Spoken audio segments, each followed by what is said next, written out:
Hello everyone. तो लो जी, आ गया खेसारी लाल यादव जी और रानी एक्ट्रेस का एक बहुत ही बेहतरीन चैता सॉन्ग जो कि फुल वीडियो सॉन्ग में रिलीज हो चुका है। और इस गाने को लिखे हैं कृष्णा बेदर्दी जी और इसमें म्यूजिक दिए हैं आर्या शर्मा जी। और इस गाने को गाए हैं खेसारी लाल यादव जी और शिल्पी राज जी, जो कि आपको स्क्रीन का ओर दिखाई दे रहा है। जिस सॉन्ग का टाइटल रखा गया है जो रे तुरा माई के, जिसका टाइटल है जो रे तुरा माई के, और ये फुल वीडियो सॉन्ग में रिलीज हो चुका है।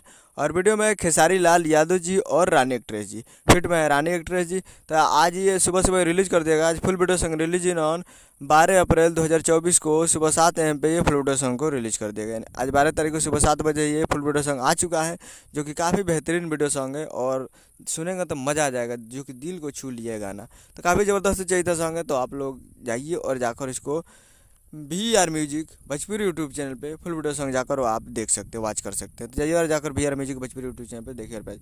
और हमारे अभी तक फेसबुक पेज और इंस्टाग्राम को फॉलो नहीं किए तो PK5 भोजपुरी न्यूज़ सर्च मार के फॉलो कर सकते हैं। वीडियो अच्छा लगा तो वीडियो को लाइक कीजिए, चैनल को सब्सक्राइब कीजिए। मिलता है अगले वीडियो में, तब तक के लिए जय हिंद, जय भोजपुरी।